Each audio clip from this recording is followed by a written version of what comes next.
तो बच्चों, अभी तक आपने जो पाठ पढ़ा, जो हमने पिछले वीडियो में पढ़ा, उसका सारांश मैं आपको एक बार बता देती हूँ कि लेखक एक ऐसे दुर्गम स्थान पर पहुँच गए जो पहाड़ों से घिरे टापू की तरह लग रहा था। मैदान के भीतर की पहाड़ी दिखाई देती थी। इस पहाड़ी को तिंगरी समाधिगिरी कहते हैं। गांव में सुमत के बहुत अधिक यजमान थे। वे उन्हें कपड़े के गंडे बनाकर देते थे। वे अपने यजमानों के पास जाना चाहते थे। लेखक को प्रतीत हुआ कि 1 सप्ताह तो लग ही जाएगा। लेखक ने उनको कहा कि वे जिस गांव में ठहरे हैं उसी में गंडे बांटें, आसपास के गांव में ना जाएं। लासा पहुंचने पर लेखक उसे रुपए दे देगा। ऐसा लेखक ने क्यों कहा?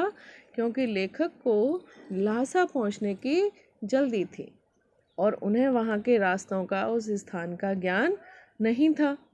और सुमति क्योंकि वहाँ आते जाते रहते थे, इसलिए सुमति को वहाँ उस स्थान का पूरा ज्ञान था।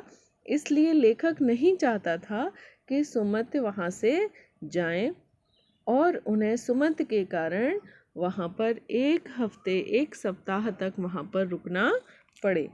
इसलिए वे सुमति से कहते हैं कि वे गंडे बांटने के लिए आसपास के गांव में ना जाएं। और उससे, क्योंकि गंडे देकर के सुमति को पैसे मिलते थे, तो वे सुमति को कहते हैं कि तुम्हें जो भी पैसों का नुकसान होगा वो मैं तुम्हें लासा पहुंचकर दे दूंगा। सुमति ने लेखक की बात को स्वीकार कर लिया। अगली सुबह उन्हें कोई भी सामान उठाने वाला नहीं मिला। आग बरसाती धूप में उन्हें चलना पड़ रहा था। उस जगह की धूप बहुत कठोर थी। उनका सिर धूप से तिलमिला रहा था और पीछे कंधा ठंडा पड़ा था। उन्होंने पीठ पर सामान लादा और चल पड़े। वे सुमति के साथ शेखर विहार की ओर चल दिए। अब वे कहाँ जाने लगे? शेखर विहार की ओर। तिब्बत की ज़मीन बहुत अधिक छोटे बड़े जागीरदारों में बटी है। इन जागीरों का बहुत हिस्सा मठों, विहारों के हाथ में है। अपनी अपनी जागीर में हर एक जागीरदार कुछ खेती खुद भी कराता है, जिसके लिए मजदूर बेगार में मिल जाते हैं। देखिए, यहाँ पर जो शेखर विहार नामक स्थान था, वहाँ के विषय में लेखक ने थोड़ी सी जानकारी यहाँ पर दी है कि जो तिब्बत की ज़मीन थी वो बहुत अधिक छोटे बड़े जागीरदारों में बटी थी। इन जागीरों का बहुत हिस्सा, यानी ज़्यादातर हिस्सा मठों अर्थात विहारों के हाथ में है। मठ कहते हैं बेटा, जो जैसे बौद्ध धर्म के जो धार्मिक स्थान होते हैं उन्हें कहते हैं मठ या विहार। अपनी अपनी जागीर में हर एक जागीरदार कुछ खेती खुद भी कराता है।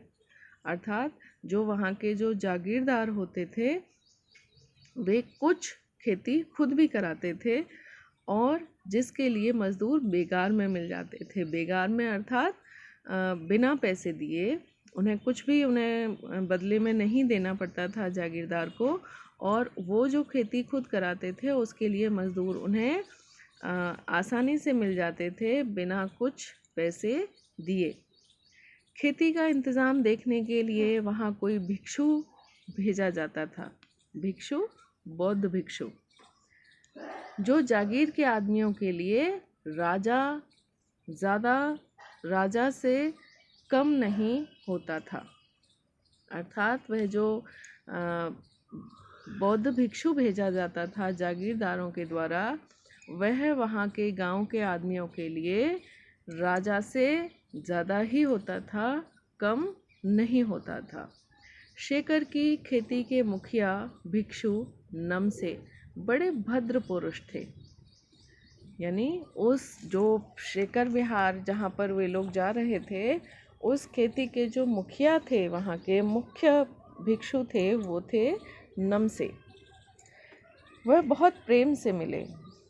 हालांकि उस वक्त मेरा भेष ऐसा नहीं था कि उन्हें कुछ भी ख्याल रखना चाहिए था। लेखक का वेश कैसा था? भिक्षुक का, भिखारी का। लेकिन फिर भी जो नमसे थे, बौद्ध भिक्षु नमसे थे, वो उनसे बहुत ही प्रेम से मिले। लेखक कहता है कि मेरा वेश ऐसा नहीं था कि मुझे बहुत सम्मान मिलना चाहिए था या मेरे बारे में उन्हें कुछ सोचना चाहिए था, क्योंकि मेरा वेश तो भिखारी का था। यहाँ एक अच्छा मंदिर था जिसमें कंजूर अर्थात बुद्ध वचन अनुवाद की हस्तलिखित 103 पोथियाँ रखी हुई थी। बच्चों, ये प्रश्न अक्सर पूछा जाता है कि कंजूर किसे कहते हैं। जो कंजूर है वो क्या है? जो बुद्ध वचन अर्थात बुद्ध के द्वारा जो उपदेश दिए गए, जो वचन कहे गए, तो उन बुद्ध वचन की जो अनुवादित पुस्तकें हैं, उनका जो अनुवाद किया गया था, उस अनुवाद की हस्तलिखित अर्थात हाथ से लिखी गई 103 पोथियाँ वहाँ पर रखी हुई थी। मेरा आसन भी वहीं लगा, अर्थात जो लेखक था वह भी वहीं उसी स्थान पर बैठ गया जहाँ पर वे हस्तलिखित 103 पोथियाँ रखी हुई थीं। वह बड़े मोटे कागज़ पर बड़े अक्षरों में लिखी हुई थी। एक एक पोथी 15-15 सेर से कम नहीं रही होगी। 15 सेर से अर्थात लगभग 15 किलो से कम नहीं रही होगी। सुमति ने फिर आसपास अपने यजमानों के पास जाने के बारे में पूछा।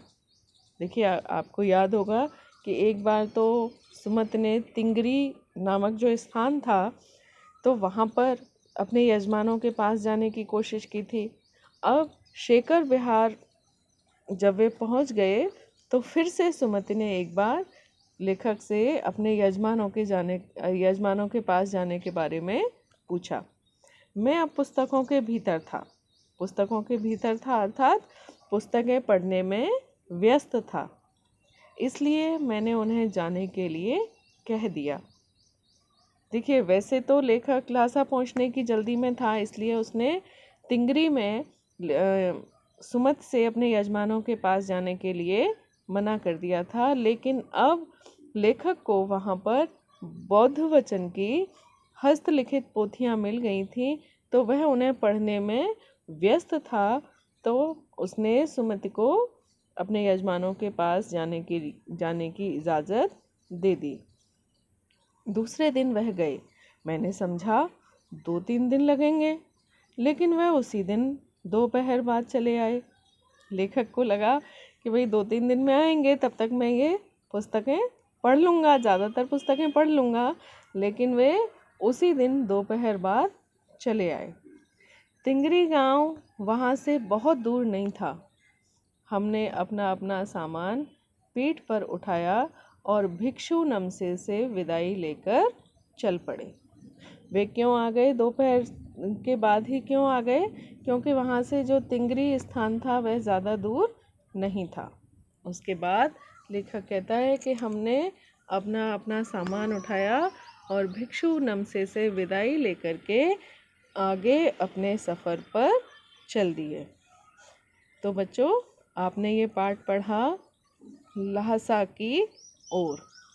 इस पाठ में आपने जाना कि किस तरह से एक यात्रा वृतांत को रोचक ढंग से लिखा जा सकता है। इस यात्रा वृतांत में उन्होंने तिब्बत के विषय में और वहाँ के रास्तों के विषय में बहुत सी जानकारी दी है, लेकिन सारी जानकारी बहुत ही रोचक ढंग से दी है।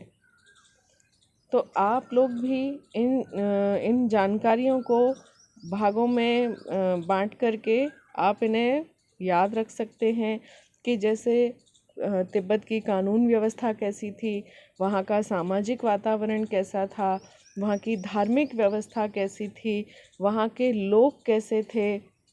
ठीक है, तो आपको भी अगर इस तरह से वहाँ की विशेषताओं को आप भागों में बांटकर देखेंगे तो आपको भी बहुत कुछ जानने के लिए मिलेगा। धन्यवाद।